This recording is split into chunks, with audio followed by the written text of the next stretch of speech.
5 star హోటళ్లను మించిన co living hostel అంటే ఏంటిది? కూలింగ్ హాస్టల్ అంటే యాక్చువల్గా అమ్మాయి అబ్బాయి ఒకే రూమ్ లో కలిసి ఉండడం. అంటే ఇట్లాంటి హాస్టల్లు కొత్తగా వచ్చాయి. ఒక 2 సంవత్సరాల నుంచి 3 సంవత్సరాల నుంచి ఇవి హైదరాబాద్ లో కూడా విచ్చలవిడిగా తెరుస్తా ఉన్నారు వీటిని. ఇప్పుడు వీటి వల్ల ఎన్ని అనర్థాలు జరుగుతాయి? చాలా అనర్థాలు జరుగుతూ ఉన్నాయి. వాస్తవానికి చెప్పాలంటే ఇవి అంటే వీటికి పర్మిషన్ ఉన్నదా?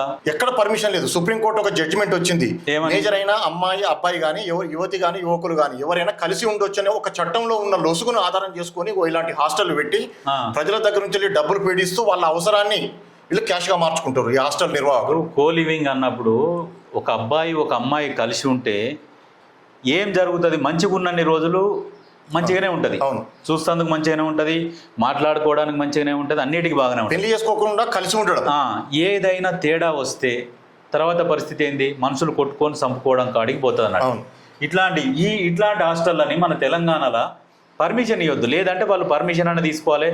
లోకల్ పిఎస్లా పర్మిషన్ తీసుకొని ఇట్లాంటి హాస్టళ్ళని పెట్టుకోవడానికి పర్మిషన్ ఇవ్వాలి. Ameerpet, Panjagutta, Madhapur, Gachibowli, Dilsukh Nagar, Kukatpally housing board, Kukatpally, major KPHB చాలా ఉన్నాయట, విపరీతంగా వెలుస్తా ఉన్నాయి.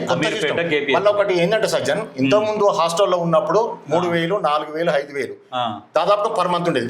వీటి కాస్ట్ ఎంత అంటే 15,000, 20,000, 25,000 అట. ఇప్పుడు ఈ కో లివింగ్ అంటే వీళ్ళు ఎంప్లాయీస్ జాబ్ చేసే చదువుకున్న వాళ్ళు కావచ్చు, ఎంప్లాయీస్. అయితే ఇంతకు ముందు ఏంటంటే ఇప్పుడు చదువుకునేటోళ్ళు ఇంత పైసలు పెట్టలేరు. అవును, వాళ్ళు 3,000, 4,000 అంతవరకు పెట్టగలుగుతారు. గర్ల్స్ హాస్టల్కి గర్ల్స్, బాయ్స్ హాస్టల్కి బాయ్స్ సపరేట్. వాళ్ళ టైంకు ఏదో నామినల్ గా పెట్టే తిండి తినుకుంటూ వాళ్ళు చదువుకుంటారు. అప్పుడు ఎక్కువ ఇన్వెస్ట్ చేయలేరు. అవును, ఈ కో లివింగ్ అనేది ఏందనంటే ఉద్యోగం చేసుకుంటూ, ఇప్పుడు కొంతమంది ఉంటారు పెళ్ళాలను వదిలేసిన వాళ్ళు, మొగలను వదిలేసిన వాళ్ళు, అందరికి ఇప్పుడు ఇది అడ్డలాగా తయారైపోతుంది. లైసెన్స్ ఇచ్చినట్టు అయిపోయింది. వీళ్ళు వస్తారు, అందులో ఉంటారు, మంచిగా మాట్లాడుకునే రోజులు మాట్లాడుకుంటారు, అన్ని మంచిగానే నడుస్తుంటాయి, నడిచిన రోజులు నడుస్తాయి. తర్వాత కొద్దిగా తేడా రాగానే కథం జుట్లు పట్టుకొని కొట్టుకోవాలి, మళ్ళీ పోయి పోలీస్ స్టేషన్ మెట్లెక్కాలి. కానీ ఇటువంటి పరిస్థితి ఇవి మేజర్గా ఎక్కడ జరుగుతున్నాయి? మాదాపూర్, అమీర్పేట్, కుక్కట్పల్లి, ఈ ఏరియాల హైటెక్ సిటీ ప్రాంతాలలో ఎక్కడెక్కడైతే పాష్ ఏరియాలు ఉంటాయో ఆ ఏరియాలకే వీళ్ళు కూడా పెట్టేటోళ్ళు కూడా, వీళ్ళు రన్ చేసేటోళ్ళు కూడా ఏరియాని సెలెక్ట్ చేసుకుంటారు, ఏ ఏరియాలలో నడుస్తాయి అని చెప్పేసి. అదే చెప్తున్నాను, అంటే అబ్బాయిలకి సపరేట్ హాస్టల్, అమ్మాయిలకి సపరేట్ హాస్టల్ ఉన్నాయి. బదులు ఇద్దరు కలిసి ఒకే దగ్గర ఉండొచ్చు. ఇప్పుడు నేను నా ఫ్రెండ్ ఒక అమ్మాయి ఉందండి, ఇద్దరు కలిసి ఒకే దగ్గర ఉండొచ్చు, ఇద్దరు కలిసి ఒకటే బాత్రూమ్ వాడతారు, ఇద్దరు కలిసి మరి బట్టలేడే మార్చుకోవాలి. ఇవన్నీ ఎక్కడ కథ ఇది? అసలు ఎక్కడ సంస్కృతి ఇది? సమాజానికి ఏం చూపిస్తూ, ఏం మెసేజ్ ఇస్తా ఉన్నారు? అసలు ఇంతవరకు కరెక్ట్ ఇది? నిజంగా కూడా సజ్జన్ కొన్ని చట్టంలో ఉండే వాటి కొన్ని లోపాలను ఆసరాగా చేసుకుని కొన్ని వ్యాపారాలు చేసే వాళ్ళను ప్రభుత్వాలు కూడా ఖచ్చితంగా నిక్కచ్చిగా వివరించి కేసులు పెట్టాలి. ఇది చాలా మంచి బిజినెస్, ఇది వ్యాపారం చేస్తా ఉన్నారు. వ్యాపారం ఒకటి చెప్పాలి, వాస్తవానికి అవి హాస్టల్స్ కావు. హాస్టల్స్ నిజంగా చెప్పాలంటే హాస్టల్స్ అనే ముసుగులో బ్రోతలు నడుపుతా ఉన్నారు. ఇది ఒకసారి ఇక అందరూ ఆలోచించుకోరి.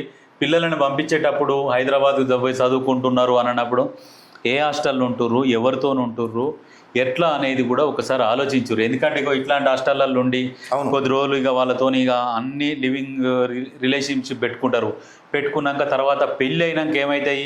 ఈ ఫోన్ కాంటాక్ట్లు అనేవి ఫోన్ కాంటాక్ట్లు అనేవి పోకుండా మాట్లాడుకుంటా తర్వాత మనస్పర్ధలు వచ్చి ఈ పెళ్లి సంబంధం మళ్ళీ విడిపోవడం, భార్య భర్తలు మళ్ళీ వచ్చి మళ్ళీ కలుసుడు, ఇవన్నీ లేనిపోని ఉంటాయి. పిల్లలు ఎక్కడికి పోతున్నారు, ఏ హాస్టల్లో చదువుతున్నారు, ఫస్ట్ నుంచి ఫోకస్ పెట్టాల్సింది తల్లిదండ్రులు.